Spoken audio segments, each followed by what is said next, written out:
अर्को भनेको हामीले चाहिँ यसको फेज हुन्छ भन्ने बिर्सिनु भएन। एउटा सेटअप हुन्छ, अर्को चाहिँ डेटा ट्रान्सफर हुन्छ, अर्को चाहिँ टियर डाउन हुन्छ। सेटअपमा के हुँदो रहेछ भन्दाखेरि सबभन्दा पहिला चाहिँ यसले कनेक्सन इस्टाब्लिस गर्ने भयो हो, रुट र डेस्टिनेसन चाहिँ डिस्कभर गर्ने भयो र त्यसलाई चाहिँ entry to the is to added switch टेबलमा चाहिँ इन्ट्री गर्ने भयो र त्यसपछि त्यो डेटालाई ट्रान्सफर गर्ने भयो, डेटा ट्रान्सफर फेजमा। अनि लास्टमा गएर टियर डाउन गर्ने भयो, भनेको टर्मिनेट गरिदिनु भयो कनेक्सन इस्टाब्लिस मेसेज ट्रान्सफर भइसकेपछि। यो कुरा चाहिँ ख्याल गर्नु पर्यो। त्यसपछि अर्को चाहिँ कनेक्सन लेस प्याकेट स्विचिङमा चाहिँ unlikely connection oriented packet switching, in connectionless packet switching, each packets contain all necessary address information such as source destination, source address एउटा रहने भयो, अर्को डेस्टिनेसन एड्रेस रहने भयो, अर्को चाहिँ पोर्ट नम्बर रहने भयो, etc. In datagram packet switching, each packet is treated independently. हेर्नु है, यसमा चाहिँ के थियो, अघि माथि चाहिँ हामीले होल एउटा स्टार कनेक्सन पाथ इस्टाब्लिस गरेछौँ भन्थ्यो भने यसले चाहिँ इन्डिभिजुअल डेटालाई चाहिँ ट्रिट गर्ने भयो। Packets belongs to one flow may take different route, तर माथिकोमा के थियो, एउटै रुटमा हेर्नु त, यो तीनवटा म्यासेज छ, यो जुन तीनवटा प्याकेट छ, तीनवटा प्याकेट चाहिँ एउटै रुटमा गएको छ, किन कनेक्सन ओरिएन्टेड छ हैन। अब यहाँ चाहिँ त्यसले गर्दा यो रुटमा चाहिँ इन्डिभिजुअल डेटा ट्रिट गर्नु परेन। अब यहाँ चाहिँ कनेक्सन लेसमा चाहिँ इन्डिभिजुअल डेटा ट्रेड गर्नु पर्यो, किन भन्दाखेरि each packets belongs to one flow may take the different route because route decision are made dynamically. किन यहाँ चाहिँ रुट डिसिजन के छ, डाइनामिकली एलोकेट गरेको छ। त माथि चाहिँ के थियो, कनेक्सन ओरिएन्टेड थियो। So the packet arrive at the destination might be out of order, जसले गर्दाखेरि डेस्टिनेसनमा जाँदाखेरि के हुन सक्छ, आउट अफ अर्डर हुन सक्छ, अर्डर हुन्छ। अनि it has no connection setup and tear down phase like virtual connection. Virtual connection चाहिँ कनेक्सन सेटअप गर्ने र यसलाई टियर डाउन गर्ने फेज चाहिँ नरहने भयो यसमा चाहिँ। Packet delivery is not guaranteed in connectionless packet switching, यसमा चाहिँ एउटा ग्यारेन्टी रहन्छ, यही डेटा यतिखेर आउँछ भन्ने चाहिँ ग्यारेन्टी रहँदैन। तर उतातिर कनेक्सन ओरिएन्टेडमा के थियो भन्दा कनेक्सन इस्टाब्लिस भइसकेपछि त्यहाँ डेटा ट्रान्समिट हुन्थ्यो र डेटा आउँथ्यो भन्ने चाहिँ एजुम्सन हुन्थ्यो नि। यहाँ चाहिँ के हुनसक्छ, कुनै एउटा नोड चाहिँ फेल भयो भने त्यो नोडको डेटा चाहिँ आउने भएन, त्यसले गर्दाखेरि यसमा ग्यारेन्टेड हुने भएन। So the reliable delivery might be provided by the end of the system additional protocol. अब यो आयो आएन भन्ने कुरा फेरि के गर्नु पर्यो, एक्नोलेज गर्नु पर्यो। सेन्डरले पनि रिसिभरले चाहिँ मैले डेटा रिसिभ गरेँ है भनेर चाहिँ एक्नोलेज गर्ने पार्ट चाहिँ हेर्नु पर्ने भयो। जहाँ चाहिँ अब हेर्नु त यो जुन एले सेन्ड गर्छ बीसम्म अथवा सी कुन चाहिँ डेस्टिनेसन हो यसमा चाहिँ रहने भयो र एले चाहिँ अब एउटा डेटा सेन्ड गर्ने भयो। ए इज द सेन्डर हो, R1 R2 are the two routers that store and forward, जसले चाहिँ अब एउटा R1 router, R2 router, R3 router जुन चाहिँ हामीले ए टु बीसम्म जाने विभिन्न राउटरहरू स्विचहरू हामीले युज गर्ने भयो। त्यसमा चाहिँ store and forward mechanism use गर्नु भयो र बी चाहिँ रिसिभर भयो जुन चाहिँ डेस्टिनेसन भयो। To send our packet to be there are the delay since there is a store and forward mechanism. यहाँ चाहिँ के हुँदो रहेछ, कनेक्सन लेसमा चाहिँ एउटा डिले हुँदो रहेछ है।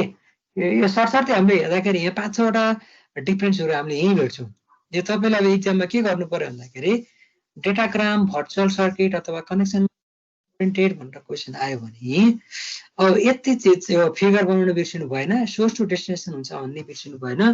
अनि त्यसपछि कनेक्सन लेसमा चाहिँ एउटा डेडिकेटेड पाथ हुन्छ भन्ने बिर्सिनु भएन। कनेक्सन ओरिएन्टेडमा चाहिँ अब प्याकेटहरूलाई चाहिँ आफ्नै रुटमा चाहिँ डिस्ट्रिब्युटेड तरिकाबाट रुटेड हुन्छ भन्नु पर्यो। कनेक्सन ओरिएन्टेडमा जाँदाखेरि डेटा चाहिँ रिसिभरको इनमा पुग्दाखेरि एउटै सिक्वेन्समा पुग्दैन, सबै चाहिँ स्क्याटर भएर पुगेको हुन्छ भन्नु पर्यो। कनेक्सन ओरिएन्टेडमा चाहिँ अब एउटै कनेक्सन इस्टाब्लिस भइसकेपछि त्यसकै सिक्वेन्सको अर्डरमा डेटा पुग्छ भन्नु पर्यो हैन। रिलायबलको कुरा गर्नु पर्यो। यति कुरा गरे भने पक्कै पनि पुग्ला। र यहाँ अलिकति मैले डिफरेन्स राखेको छु। यहाँ डिफरेन्स के छ भर्चुअल सर्किटको भन्दाखेरि virtual circuits are connection oriented which means that there is a reservation of the resources like buffers, bandwidth, etc. for the time during which is newly set up VC is going to be used. Virtual circuit set up virtual circuit VC is going to be used by the data transfer session. Or it is a connection-less service. There is no need to reservation of the resources. There is no dedicated path for the connection. जहाँ चाहिँ एउटा reservation हुँदैन भन्यो, virtual सर्किटमा reservation हुने भयो किनभने यो connection oriented भयो र डेटाग्राम चाहिँ कनेक्सन लेस भयो, त्यहाँ एउटा पाथ चाहिँ रिजर्भ गर्ने नगर्ने भन्ने कुराको बेसमा रह्यो। अर्को चाहिँ एउटा फिक्स पाथ हुन्छ भर्चुअल सर्किटमा, भने डेटाग्राममा चाहिँ पाथ फिक्स हुँदैन, जहाँ चाहिँ डाइनामिकली पाथ एलोकेट गर्न सकिने भयो, जुन पाथबाट पनि प्याकेटहरु ट्रान्सफर हुन सक्ने भयो। अर्को भर्चुअल सर्किटमा चाहिँ पाथ फिक्स भइसकेपछि त्यसले सेम पाथ युज गर्नु पर्यो हैन, जुन चाहिँ ग्लोबल हेडर भयो is required only the first packet is connection in other packet will not be required.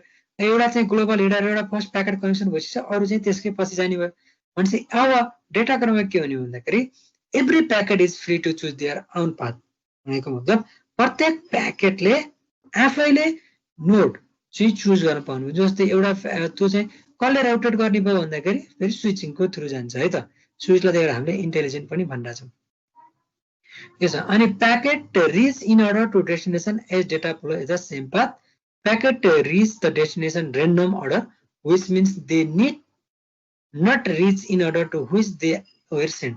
अब यो चाहिँ भर्चुअल सर्किटमा चाहिँ डेटा एउटै सिक्वेन्सियल अर्डरमा जान्छ, डेटा फ्लो चाहिँ सेम पाथमा जान्छ, त्यहाँ कुनै सबै चिज फिक्स अर्डरमा जाने भयो, reach to order to destination एकपछि अर्को अर्डर मिलाएर जाने भयो। र अर्को डेटाग्राममा चाहिँ के हुने भन्दाखेरि डिफ्रेन्ट अर्डरमा जाने भयो, पुग्ने बेलामा जति पनि डेटा पुगेछ नि त्यो पुग्ने बेला चाहिँ डिफ्रेन्ट अर्डरमा जाने भयो। जस्तै हामीले के गर्छौँ भन्दाखेरि कुनै एउटा प्रोग्राम अर्गनाइज गर्यौँ भने हामीले कलेजबाट कालीमाटी हुँदै फेरि बल्कु हुँदै एउटा एक दिन र्याली गरेको थियौँ नि, त्यो र्यालीमा के भयो भन्दाखेरि यदि हामीले कनेक्सन इस्टाब्लिस गरेछौँ एउटा हेडरको पछाडि हामी हिँडेछौँ भने त्यसमा हामीले फेरि उहाँ गएर अर्डर मिलाइराख्नु परेन, उहाँ अगाडि आएको पछाडि आयो भन्नु परेन हैन, फलो एउटा अर्डरमा जाने भयो। यदि होइन हामी चाहिँ ल फलानु यहाँबाट यस्तै र्याली हुँदैछ यति बेला आइज भने फलानु यहाँबाट यस्तो छ यति बेला आइज भने लास्टमा डेस्टिनेसन पुग्ने बेला त कुन अगाडि कुन पछाडि कुन अगाडि कुन पछाडि पुग्छ। अगाडि गएको मान्छे त जुन त्यो हेडर भन्दा अगाडि गएको मान्छे त पक्कै पनि अगाडि गएर बस्दैन, त्यसले त वेट गर्छ। अब सुरुको हेडरवाला मान्छे आइसकेपछि मात्रै दोस्रो मान्छे चाहिँ बल्ल पछि बोलाएको मान्छेहरू चाहिँ इन्ट्री हुने भयो कि, जुन चाहिँ हामीले र्यालीको केसमा पनि यसलाई एउटा इक्जाम्पलको रूपमा रियल टाइमको बेसमा चाहिँ हामीले हेर्न सक्ने भयो। अर्को चाहिँ virtual circuit are highly reliable भनेपछि यो चाहिँ अब डेटाग्राम चाहिँ के हुने भयो लेस रिलायबल हुने भयो, are not as reliable as virtual circuit, जुन भर्चुअल सर्किट जतिको रिलायबल हुने भएन। अनि implementation the virtual circuit is costly is time a new connection has to be setup. यो चाहिँ अलिकति कस्टली हुने भयो, प्रत्येक पटक चाहिँ सेटअप गरिराख्नु पर्ने भयो। तर डेटाग्राम चाहिँ त्यस्तो परेन, जति बेला डाइनामिकली पाथ एलोकेट गर्ने भएको कारणले गर्दाखेरि डाइनामिकली हामीले यसलाई एलोकेट गर्न सकिने भयो। यति लगभग यति बुझिसकेपछि हामी चाहिँ भर्चुअल सर्किट र डेटाग्रामको डिफरेन्स पनि लेख्न सक्छौँ पक्कै भने, कि सकिँदैन?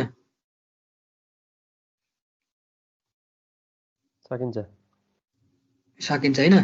म यसबाट एउटा म यहाँ चाहिँ इम्पोर्टेन्ट क्वेसन्सहरू है अलिकति लिस्ट आउट गरिदिन्छु है त यसको लागि, किन भन्दाखेरि हामीलाई आवश्यक पर्छ। स्क्रिन सानो देखिएछ होला है अहिले? ठिकै छ सर, देखिएछ। ल ठिक छ।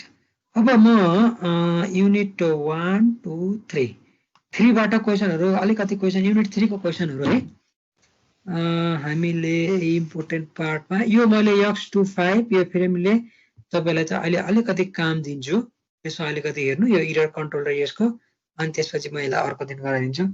यसमा अब हामीलाई आउने भनेको क्वेसनमा चाहिँ हामीले एकदम फोकस गर्नुपर्ने नीड टु बी फोकस भन्ने लेखेँ है त।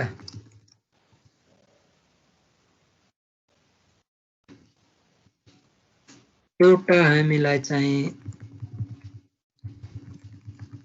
कम्युनिकेसन मोड एउटा एकदम इम्पोर्टेन्ट पार्ट हो, जुन चाहिँ थोरै लेखेपछि धेरै नम्बर आउने। हैन अनि हामीले चाहिँ यहाँ चाहिँ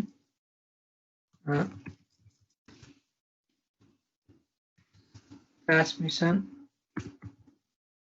मोड्स यो ट्रान्समिसन मोडमा चाहिँ हामीले सिरियल ट्रान्समिसन र प्यारलल ट्रान्समिसन अलिक फोकस गरौँ है अनि हामीसँग यो सिंक्रोनाइजेसनमा चाहिँ सिंक्रोनस र एसिंक्रोनस ट्रान्समिसनलाई पनि केही हेरौँ है हल्का यसमा चाहिँ focus more on serial and parallel अनि त्यसै सिंक्रोनस र एसिंक्रोनसमा हामीले हेर्ने हाल्छौँ अनि अर्को चाहिँ मोडुलेसन टेक्निक मोडुलेसन टेक्निकको चाहिँ हामीले हेरेको के भन्दाखेरि यसको डेफिनेसन अनि त्यसपछि टाइप्स इज टाइप्सको डेफिनेसन है अनि त्यसको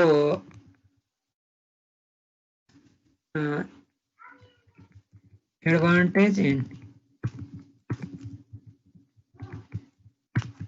एडभान्टेज मोडुलेसन टेक्निकको हामीले चाहिँ एउटा एकदम फोकस गर्नुपर्ने निड है अर्को चाहिँ निड अफ द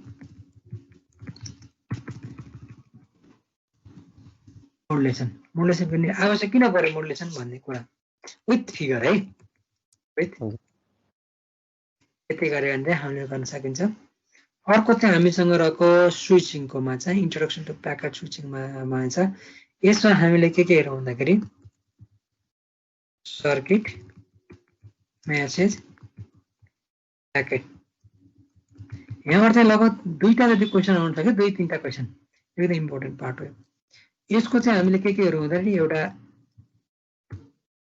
डेफिनेसन अनि यसको व्हाई वी नीड अर्को नीड हेर्नु पर्यो अर्को एडीबी एन्ड डिसएडभान्टेज हेर्नु पर्यो एडीबी र डिसएडभान्टेज हेर्नु पर्यो हैन अनि यो चाहिँ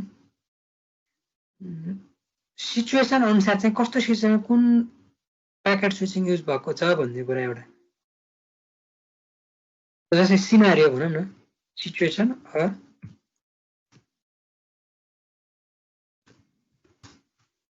सिनारियो एउटा सिनारियो कुन सिनारियोमा कुन आएको छ भन्ने कुरा यो पनि के हुनु पर्यो विथ फिगर है फिगर डायग्राम बनाउनु डायग्राम यो चाहियो अब त्यसपछि यो भर्चुअल कनेक्सन लेस र कनेक्सन ओरिएन्टेडको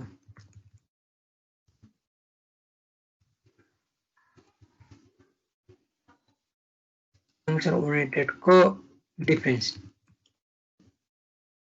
है प्रत्येकमा तपाईले चाहिँ फिगर बनाउन बिर्सिनु भएन है कनेक्सन लेस अर्को चाहिँ कनेक्सन ओरिएन्टेडको त्यसपछि हामीसँग अब म दिन्छु मल्टिप्लेक्सिङ मल्टिप्लेक्सिङको के हेर्नु पर्यो भन्दाखेरि यसको डेफिनेसन जुन हामीले यहाँ हेरेको थियौँ यही पार्ट नै हेर्नु पर्यो जुन मोडुलेसन जसरी हेर्छ हामीले मल्टिप्लेक्सिङ पनि त्यसरी नै हेर्नु पर्यो यसमा चाहिँ मल्टिप्लेक्सिङ एउटा कम्प्यारिजन हेर्नुपर्छ है यहाँ पनि हामीले मोडुलेसनको कम्प्यारिजन हेर्नुपर्ने हो है अनि त्यसपछि अर्को चाहिँ compare difference type of modulation यहाँ पनि हामीले compare difference types of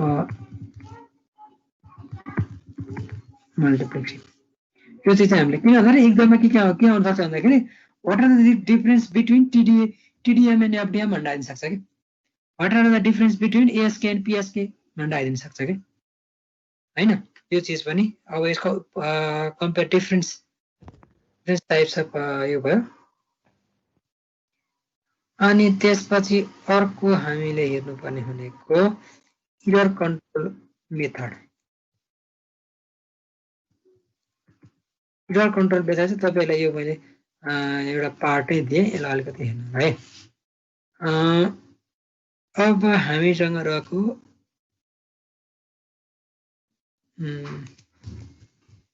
frame relay, यसको सर्ट नोटमा दिएँ मैले x.25 एउटा, अर्को फ्रेम रिले एन्ड एटिएम यो हेर्नु, अर्को चाहिँ एरर कन्ट्रोल मेथडको सब स्टोर फरवर्ड र एरर फरवर्ड र ब्याकवर्डको यति पार्ट चाहिँ तयार पारेर सेयर गरौँ है। म यसलाई चाहिँ असाइनमेन्ट भनेर राखिन हैन, असाइनमेन्ट भनेर मैले राखिदिएको छैन। यसलाई चाहिँ आफूले इक्जामको पोइन्ट अफ भ्यूबाट यति चिज चाहिँ हामीले यो युनिटबाट हेरियो भने पक्कै होला। ठिक छ, यति युनिट 3 को लागि।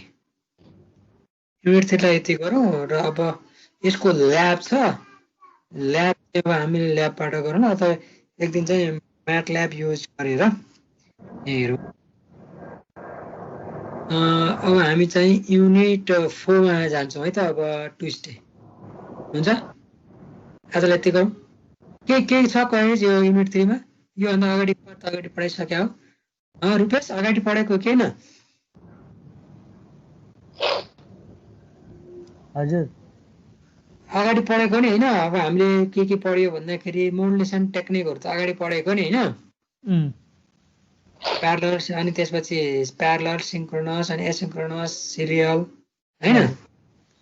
ल यो दुईटा, यो जुन मैले लास्टमा दिएको यो दुईटा छ नि, यो दुईटा चाहिँ ट्युसडे अलिकति केही गरेर शेयर गरौँ है। त्यसपछि यो अगाडिको पार्ट चाहिँ एक्जामको पोइन्ट अफ भ्यूबाट चाहिँ यति पार्ट फोकस गरौँ, यसबाट के आउन सक्ने प्रोबेबिलिटी भन्ने पार्टहरु यही नै रहने भए। प्रत्येकको डाटा फिगर सहित हुनुपर्छ है नेटवर्कमा चाहिँ, पहिला नम्बर चाहिँ धेरै आउँछ। ठिक छ, यो अनुसार चाहिँ हामी अगाडि बढौँ। युनिट 4 चाहिँ अब ट्युसडे गरौँला। ट्युसडे चाहिँ सबै अन टाइम हुनु पर्यो।